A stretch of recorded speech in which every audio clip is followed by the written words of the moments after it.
Daniel Defoe, Robinson Crusoe, Part 2.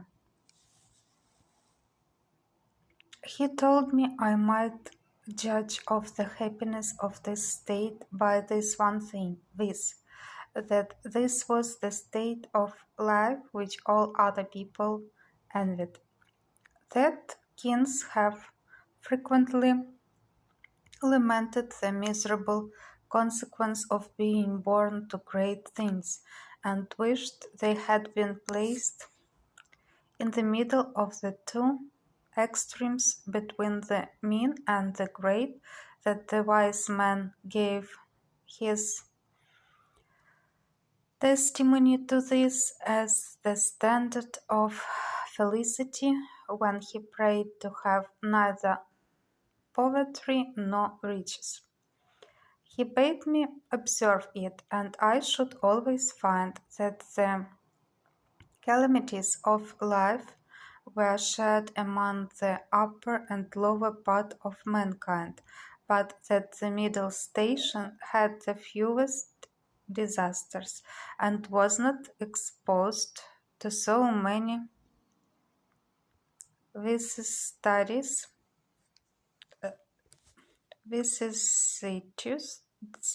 as the higher or lower part of mankind. Nay, they were not subjected to so many distempers and uneasinesses, either of body or mind, as those were who by vicious living, luxury, and extravagances, on the one hand, or by hard labor, want of necessaries, and mean of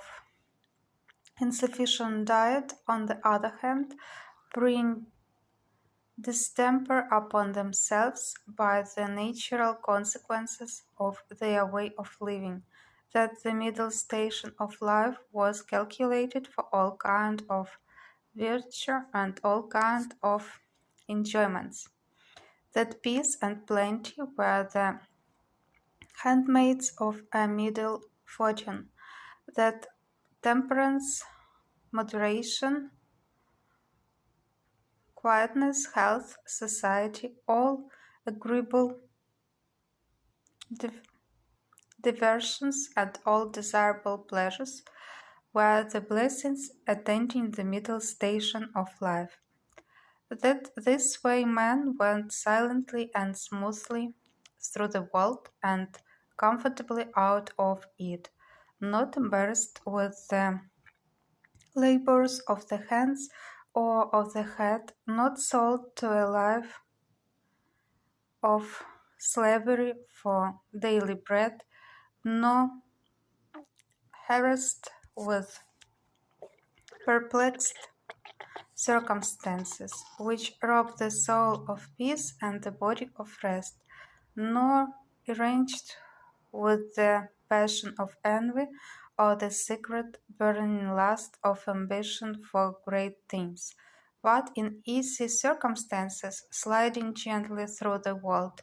and sensibly tasting the sweets of living, without the bitter feeling that they are happy, and learning by every day's experience to know it more sensibly. After this he pressed me earnestly and in the most affectionate manner not to play the young man, nor to precipitate myself into miseries which nature and the station of life I was born in seemed to have provided against, that I was under no necessity of seeking my bread, that he would do well for me and endeavor to enter me fairly into the station of life which he had just been recommending to me, and that if I was not very easy and happy in the world, it must be my mere fate or fault that must hinder it, and that he should have nothing to answer for having thus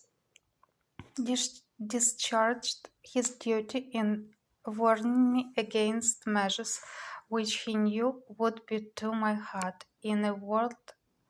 that as he would do very kind things for me if I would stay and settle at home as he directed, so he would not have so much hand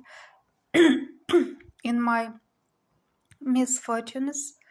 as to give me any encouragement to go away. And to close all, he told me I had my elder brother